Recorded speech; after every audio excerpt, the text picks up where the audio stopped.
Hello and welcome to the Small Agency Talk Show. I'm Chip Griffin.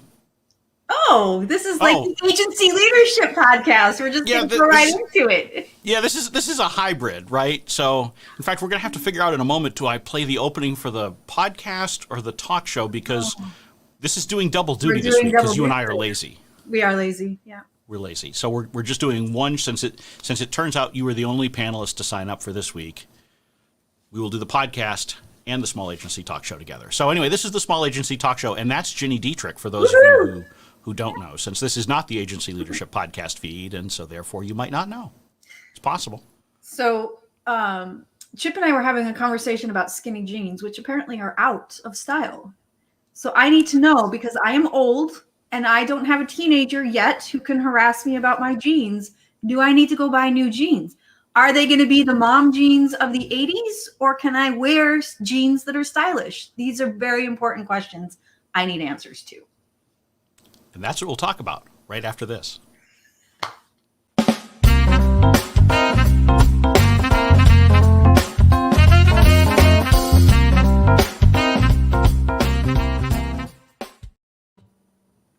I don't even really know where to go from here. I mean, we have barely even started today's show, and we're already going off the rails. I need answers. I'm lost. I need answers. Well, for so many reasons, I am not going to address that question. So if people are watching and they would like to weigh in on the concept of Gini and skinny jeans, feel free to do so. That's what the comments are there for. I would like to also state for the record that in high school, my nickname was Skinny Gini.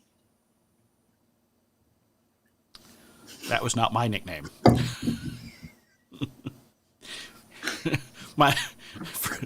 For so many reasons. I mean, my name's not Ginny, first of all, so that would have been a little strange to be called Skinny Ginny. But no, my high school nickname was Gerber. Because people thought I looked like the Gerber baby. I can see that. That's a compliment. That's a compliment. The Gerber baby is cute. I look like I'm on a baby food jar. Yeah, that's a compliment. It is a compliment. The Gerber baby is cute. Okay. Well, of course, back then I had hair, so it was a little bit more. I mean, now it kind of actually would make more sense, right? Because I don't have any hair. Speaking of, the other day, Addie says to me, what's the man's name that you talk to without the hair? I was like, Chip? She goes, yeah, Chip. And then she went on to whatever else she was talking about. She could not remember your name, but no hair. Was she saying something about me, or she just thought of me and she just wanted to know who that was? Yeah. Okay, yeah, sure. Right. That seems completely normal. Yeah. I can't even. Yes. Okay. Well, that's kind of fun. I don't know what to do here. This is just very confusing now since we're talking about skinny jeans and thankfully we have a comment. Okay, good. Skinny jeans. Here we go. In or out? Thank you, Katie. Katie says you can wear skinny jeans. Thank you. I'm going to. I'm wearing them right now, actually. Can I wear skinny jeans? Let's put that out to the crowd. Should I wear skinny jeans? You absolutely can. Yeah. and then show up on camera with them? Yeah. Absolutely. Yeah, I think that would be next week. That would probably get views. I mean, if I'm just out there trawling for views, that might be the way to do it. But all right, but people aren't tuning in to listen to this gibberish, or maybe they are. I don't know. It's Friday. We're all kind of, here in New Hampshire, we've actually got some warm weather for a change. Is all your snow gone? No. It was it was almost 70 yesterday. Today. Wow. Today it's right now it's 55. Wow. I don't think it's supposed to get above 60 today though, so it is cooler, and then it will cool down the next couple of days. Yeah. So we've had a lot of snow melt, but the front yard is still covered with snow because it doesn't get as much snow. Yeah. And are we getting comments? Yeah. Katie says, "You do you." Very diplomatic, Katie. Thank you. I think Katie's wearing skinny jeans in her photo that she uses. Okay, sure. Again, I'm steering clear because no good comes from me talking about skinny jeans. Okay, well, what shall we talk about? This is your show after all. Well, it's our show. It's all of the panelists who participate in this. And by the way, those of you who saw the scheduled item for this, you will see I have a new thumbnail for this that shows. You do. It has them all. Yeah. So So and some of them are I was wearing my tuxedo tie and Karen was wearing her tiara. So I tried to make it as interesting as possible so I that love people would want to Karen. tune in. She's But awesome. so here's where I thought we might start, Okay. until and unless someone wants to chime in with an actual question for us to answer. But this is a question I got from an agency owner yesterday, which is, most small agencies, there's a problem where the owner is too deep in the weeds on actual client work and actual running of the agency as opposed to building the business. But the question is, how do you effectively transition from one role to the other? How do you give your team more while keeping clients happy, while making sure things are getting done? And in particular, this person asked me, so how do I do it when it actually takes more time to Longer. explain how to do something than it would be for me to actually just do it myself? I have been there. I know that surprises you. I have done this. And what we did is I hired sort of a second in command, and I started taking her to meetings with me. At first, for about the first 6 months, it was more just to learn and to absorb and to understand who the client was and what their challenges were. And I led those meetings. And then after about 6 months, she started to lead the meetings. I was still there. And she started to answer emails that came to me. I would just forward them to her, and she would start to answer them and copy me. And then after about a year, at that point, we were having conversations with clients to say, hey, listen, we're growing. It's important to us that you still get the same level of attention and care that you have become accustomed to, but it's not always going to be Gini. And it took about a year. I would say it was like 13 or 14 months that we finally were able to transition over. And for the most part, with the exception of one client, everybody was like, great. They didn't feel like they were being abandoned by me. They felt like they were still getting, in some cases, better attention and better care because I wasn't being pulled in 75,000 different directions, right? And they knew that and they still know that if they need me, they know where to find me. And I still do check-ins, monthly and quarterly big check-ins and things like that. But it worked really well. It did take a lot of time. That year was extraordinarily painful for both of us, I think, my second in command and me. But and it does take more time than just doing it yourself, but you have to commit to it. And in the long run, it ends up saving you time and energy and all those things later. Right. And I think there's a lot of good things in there, but let me highlight two of them. The first one is that I think ultimately clients often prefer to deal with someone other than the owner. They may not realize it at first, Sure. but my own experience was, as I would hand off projects over time to team members, I would often, talk to the client and they'd say, yeah, no, we're happy talking with so-and-so because, they're, first of all, they're the ones who are typically doing the work. So there's no game of telephone involved. So it means there's less chance for screw-ups from that perspective. But, what you said, availability, right? Typically those more junior people are available like that, whereas you may be harder to schedule with. And so oftentimes, if you asked a client, would you like to work directly with this person instead of with me? They'll generally say no at first. But if you check back 6 months later, you often find out that they're quite happy with the new arrangement. The second thing that I wanted to focus in on there was your last point. It will take more time in many cases for you to show someone on your team how to do it, to explain what you want, those kinds of things. But you have to look at it in terms not of the amount of time for that single task, but an investment in the future. Mm-hmm. So if it's always going to take you more time to show someone how to do it, then that's something that you're either not doing frequently enough or is too complicated or requires some expertise that only you have or whatever. And so those things probably aren't the right things to be moving off your plate. Maybe they just shouldn't be done at all. But the things that you are actually, that do make sense to move off your plate, yes, it's going to take you more time in the short run, but it absolutely should take you less time in the future if you're doing it right and if you've got the right team member. Yeah, and I think if you have the right team member is exactly right, because you do have to have the right people. As a client of mine used to say, the right people in the right seats on the bus. If you don't, you're going to find out pretty quickly that they're not the right, or that you don't have them in the right spot. But I think another thing you said that is interesting is, not everything can be delegated. There are things you're still going to have to do. And I mean, when you think about business development versus client service, those are two things that you have to figure out a good balance of that, because if you're not doing business development, you don't have any clients to service. And if you're only doing client service and you lose a client, which happens, all of us lose clients, then you don't have anything from a business development standpoint to replace it. So I think you have to figure out what that nice balance is as well. Absolutely. And there are some things that you just don't do often enough to make it worthwhile doing it, right? Fair. I mean, if it's, for example, I have often done things in some of my businesses like just, resend an invoice to a client rather than passing it on to my bookkeeper, because it happens, everything's so automated today. Almost nobody ever asks for a fresh copy of an invoice anymore. Right. So if it happens twice a year, is it worth explaining, how do I want the message to be to the client and all that kind of stuff? Because if it happens every 6 months, Yep. I might as well just take the 30 seconds it takes to go into QuickBook and hit Right. resend, because that's literally what it takes. Right.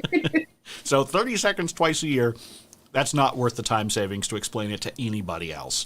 And as long as I'm not going to screw it up, which is, 50-50, but as long as I'm not going to screw it up, then it's probably better to keep that. But there are certainly things that you have to keep on your own plate, or should keep on your own plate. And if you're of the mindset that you want everything off your plate and you just want to kind of, kick back with a Mai Tai and in the sun. I want that job.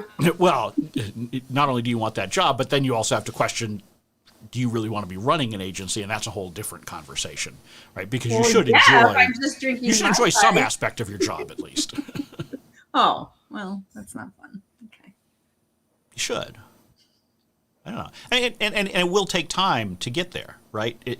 These are not overnight things. And when it comes to client work, I do like to see a more gradual transition. So I don't like, generally speaking, if you're servicing the client as the owner and you've got a team member that you want to take over running the day-to-day, I wouldn't just go to the client and say, effective tomorrow, I'm out and this person's in. Right? Yeah, no, that won't work.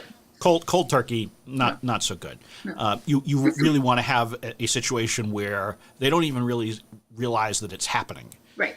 So you just work with your team members so that they take the lead when you're having calls with them. They take the lead in responding to emails. You're still copied. You're still on the call.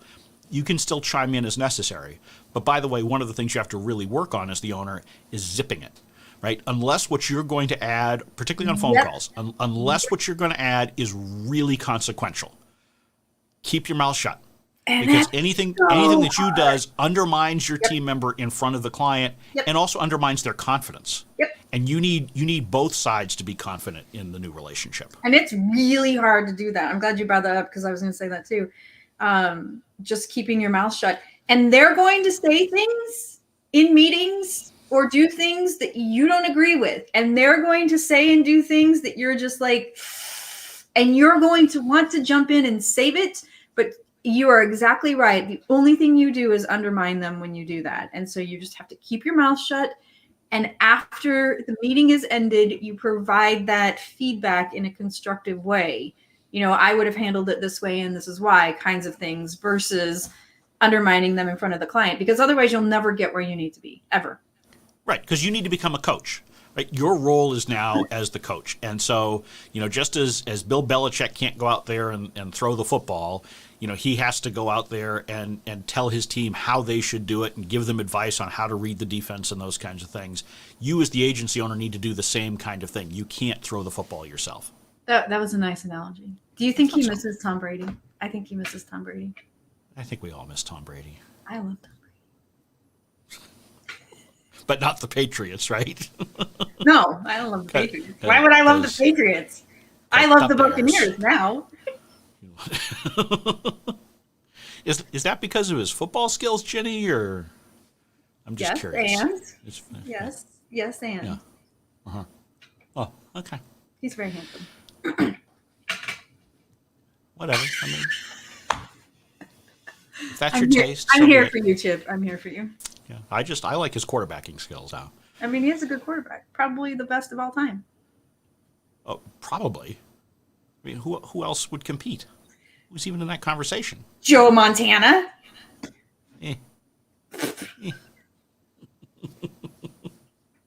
I mean, he's okay. Oh, geez. All right. So what other advice do we have for folks as they're trying to put themselves in the role that they want, or should we maybe try to find a different topic? Where should we? What were some of the questions that you answered in your video this morning, other than the skinny jeans question? Because I didn't answer that question. I asked that question because I need to know. This is the first time I have felt my age, where I'm now realizing that I don't know if I can wear my skinny jeans, or if I have to go buy baggy 80s style jeans now. And this is terrible. I don't even understand. Why can't you just wear what you want to wear? I don't really understand this. Because they're not in style anymore. So what? I don't want to be. Are you on the runway in Milan or something like that? I am.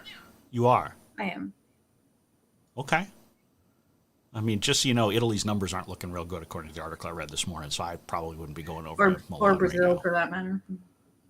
Right, but Brazil has been bad and stayed bad. Italy had improved and now That's apparently true. is going back in the wrong direction again. I think up 50% in the last 2 weeks or something like that. That's not good. Hopefully that is not our future, because we've followed. We our have future in the tended past, to follow them, so I hope you're right. Yeah, we don't want to see that. But in any case, I'm trying to remember what because you did have a couple of actual questions that you. Well, hang on. I want to just the other thing okay. on this topic is as you do this process, this is with existing clients, right? But with new clients, it's a lot easier because you just bring the team that would be working with them, or the person, or whoever it happens to be at the start of the relationship versus, and I think that's important too, is saying in the new business meetings, not after you become a client, you start to introduce the team, and then that becomes a lot easier too, because they start to trust the team versus just you. And that's a huge mistake that gets made. Agencies frequently say, "Look, I don't want to bother my team. I don't want to tie them up with business development. They've got to be doing client work." And so it's you don't want to be in that situation. You want them in those meetings so the prospect gets to know them and trusts them, so you never have to be in a place where you have to transfer your trust and respect to your team members. It's already there. And I have always also made this mistake. And what I found when I did that is that the team wasn't always bought into the ideas or the strategy or the plan, because I had done all of that before I transitioned it over and gotten approval and all that kind of stuff. And then when I transitioned it over, and they were like, there's no accountability or ownership to it. So they felt like they were just doing my bidding versus actually participating in something that they had ownership over. Right. And actually, we have another comment here, and we actually have an international viewer from Brazil, of all places. From Brazil. He and I were just emailing about Brazil and how bad it is. Excellent. Well, so then he was not surprised by what you said, and he's not offended by it, even though we were talking about how things weren't great there. In any case, so yes, I mean, having your team involved from the start, super important, and I think that the other piece of this is you have to have a team that you've brought into the full picture anyway. Yeah. And we've talked many times on the Agency Leadership Podcast about the importance of a strong degree of transparency in small agencies. The team needs to know where things are headed. They need to know what's going on. They need to know your point of view and how you approach things. And so you need to be making sure that you're constantly imbuing them with that knowledge, because that makes it easier for them to service the clients in the way that you want. And so if you're able to do that, then that will make the transitions that need to take place much easier. Yeah, for sure. So speaking of transition, let's transition to business development and talk about pivot, transition, evolve. Pivot is the word of the year. Well, the decade really so far. Let's. I'm curious about your perspective on business development and who inside the organization does it. Nobody. I mean, that's the reality in most small agencies. Okay, right? I'm sorry. Who in the organization should do it? Yeah. So look, part of this depends upon the size of the agency, because even within small, there are still degrees. So ultimately, the owner absolutely has to be part of it. right? I don't think there's any scenario where you're looking at an agency of, 25 to 30 employees or less where the owner doesn't or shouldn't have a significant role in business development. Yep. Beyond that, as we said before, you need to have the participation of people who are going to be involved in the delivery. So you don't want to be in a position where you're proposing things blind. You certainly need to have the conversations internally before you propose something to make sure that the team is on board. I've seen this one go off the rails a number of times where you have the owner says, well, we can do this on this timeline and all that kind of stuff. And then the client says, sure, let's do it. And then they go back to their team and the team is like, yeah, no, boss. There's no way we can get this done in 72 hours or, whatever you promised. And I've been on both sides of that, right? I've been on the side of overpromising because I forgot to, I just assumed I knew how long it would take to do something, or I assumed I was up to speed on what their workload was. And but I've also been on the delivery side where I've had a boss or an owner come to me and say, so I told so-and-so we'd do this. Really? Okay. Hope you have a big checkbook that you can give me. Yeah. But they also should be involved in the actual pitch process. But as far as other things to do sort of the initial stages of business development, I think you should try to involve more of your team to the extent that they're comfortable with it. The mistake I have seen is where people force account managers or even VPs into doing business development when they're just completely uncomfortable with it. And so you may need to find a way to involve them that doesn't feel like business development. It might be doing thought leadership type activities. It might be bringing them in after the lead is in the door because some of them are more comfortable with that. But you should find ways to involve as much of your team as possible in some aspect of business development. Okay, so I have two questions around that, and the first is I'm pretty good friends with Andy Crostadina, who runs Orbit Media Studios here. He has a business partner, and they have a CEO. So when you have an organization like that, where there's maybe multiple partners, or you've built a big enough company that you have a hired gun to run the business for you, who's in charge of business development from that perspective? Well, that's what you have to agree on, right? I mean, anytime you've got a partnership or you've got an owner and a hired CEO, you need to be crystal clear on what everybody's individual roles and responsibilities are. Because anytime you say, well, we share this responsibility, that means nobody really has that responsibility. Fair. Because whether you want to or not, it's so easy to just say, well, I thought you were doing that. Oh, I thought you were doing that. Right? So somebody needs to have primary responsibility for each sphere. And so I think it's going to be different for each organization, right? So I've been in partnerships where I have been the business development lead because I was stronger in that area than my business partner was. I've been in other ones where I took a secondary role on business development because I had a partner who was much stronger at it than I was, and I was more on the operations side. So you need to figure out what those roles are and what works. Doesn't mean that you can't all be involved, but a single person needs to be the driver of it. Okay. When I worked at Fleischman Hillard, and this was in my 20s, one of the things that they did is they would bring in gurus to teach us how to do business development. And I remember sitting, like, you're anxious, you want to be able to do it, but in your 20s, you don't have the network or the connections yet to be able to bring in big pieces of business, right? And all of your friends are in the same spots and they're not decision makers yet. And it wasn't until, I went out on my own and I, started to grow my own business that I realized that while it was great that they were trying to give us these skills so that we could help them generate business, we didn't have the capacity or the capability yet. And so as I started to build my agency, that's one of the things that I always kept in mind was, how do I teach the younger generation how to do it, but without saying, you have to go bring us in $1 million client, or you have to talk to your friends about. Right. So, and because it's too much, you can't, you can't do it, and you don't have the relationships to be able to do that. So how do you, and that's one of the things I really focused on, is how I teach them the business development process And I think some of the things we've talked about, like bringing them in early on, letting them participate in the brainstorms and creating the plans. And, we, as you know, we do a 2-day strategic workshop, letting them participate in those kinds of things. That's all business development. That's all creating opportunity to grow. Absolutely. And some of those folks may feel like they're not interested in business development, but as they get exposed to it, they may either develop a skill for it or they may develop an inclination to do it. Yeah. So it's useful to expose. I mean, I'm a huge believer in junior employees should be exposed to as many different kinds of roles within the agency as possible for two reasons. One is it helps them understand what everybody else does, so they have a greater appreciation for it. Yep. But the second is it may be that they discover areas where they're more interested or a better fit, and it may be better for the agency over time to find a way to evolve their role.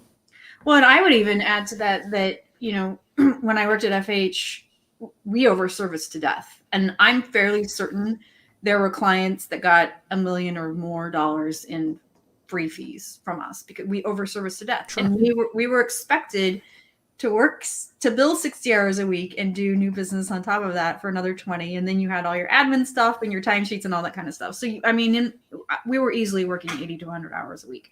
But part of the problem is that the junior people generally don't even know what the scope of work is. No idea. And then I went to work for an ad agency to build their PR department. And that was what I had been taught is you just do the work, whatever it takes. And I remember the owner of the agency sitting me down and saying, like, first of all, you can't work like this. He's like, you're insane.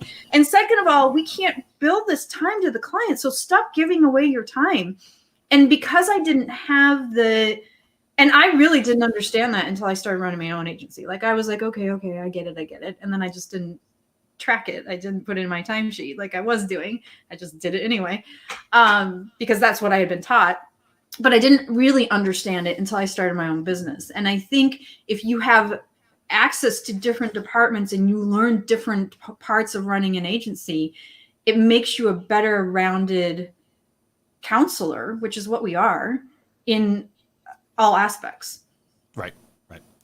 And we have a good perspective here from a mutual friend of ours. Jason Falls has chimed in and has decided to be constructive in his comments today, despite the fact that I troll his show and put all sorts of nonsense in the comments. So thank you, Jason, for taking this seriously in a way that I tend not to. He says, we've recently formed a small team of 5 people and are contracting with a commission-based salesperson to help us land leads and meetings. He says, we meet weekly with updates, and it's the best process I've seen work outside of having a full-time biz dev headhunter. What's your thought on, bringing in someone on the outside who's commission-based to help grow your agency? I know this is something that a lot of agencies try. Yeah, I've tried it several times, and Jason, I'm super curious to see how and if it works for you, because I have not been able to make it work ever. And I've tried it at different stages of the agency. I've tried all sorts of things. It doesn't work. Yeah, I have to be honest. I have rarely seen outside salespeople, whether it's a firm or an individual, help in at least traditional PR agencies. I have seen it work as you get more onto the marketing side of things, particularly as you skew towards the advertising side. But you have to be realistic about what it is, and you have to understand what you're really trying to do. So, for example, ones where it's more of appointment setting, those tend to work much better than ones where you expect the outside person to full-on close the business. I rarely have seen, in fact, I'm trying to think of a case where I've seen someone on the outside who is completely closing business actually succeeding, because so much has to be done involving the internal team to make sure that you're really... Yep. Because, agency world is about a relationship between the client and the agency. And so if you have someone who is sort of an intermediary doing selling, that works on products and software and things like that. It tends not to work as well on the people side. But if they're doing appointment setting or doing the initial qualification stages, that potentially works better. And I have seen that work. Again, I haven't seen it on the PR side, but I've seen it more on the marketing side of things. Yeah, Jason, you'll have to keep us updated. I'm super curious to see how that works. Yeah, he's chimed in. He says, I think it works, but only if you give it time. Remember that B2B lead cycles are 18 to 24 months, so trying for 6 months won't work. Yeah, that's true fair. of almost all business development activities or any marketing activities. And the funny thing is, agencies tell clients this all the time. It takes time. We're not going to be there overnight, and yet we expect the things that we're doing for our own businesses that they will magically transform things, and that's not the case. And I do have to say, I do appreciate that Jason has chimed in. With a trollish comment. So. We are like, it is, you're right. We are very matchy Valentine. Well, see, I brought out my pink shirt because I wear my pink shirt when it's warm out. And so it's been gathering dust all winter because I don't know, for me it just doesn't feel right to have pink on in 10-degree weather. So I don't know. I said, you know what? It's warm enough. I can crack this out because it's 55 degrees, which in New Hampshire is sweltering hot for this time of year. That is warm indeed. So, so thank you for making sure you got a trollish comment in there too, Jason. That was very helpful. Unfortunately, we're out of time, Ginny, because I try to keep this show to about 30 minutes or so.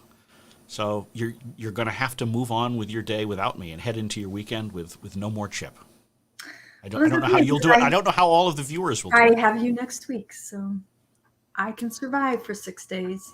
You can survive. Well, that is good. I feel very happy to hear that. But I'm not sure that we really resolved anything about your skinny jeans, but you can. Well, I mean, I need to find out what my options are. So.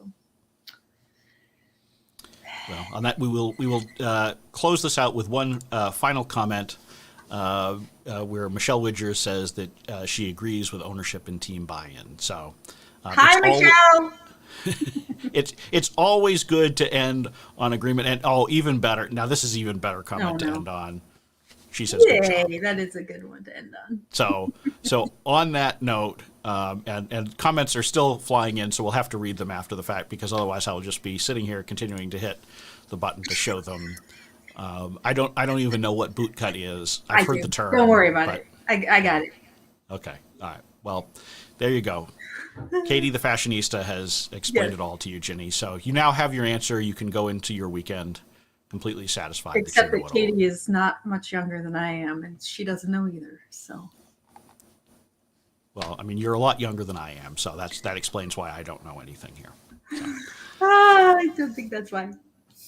On that note, we will draw this episode of the Small Agency Talk Show to a close.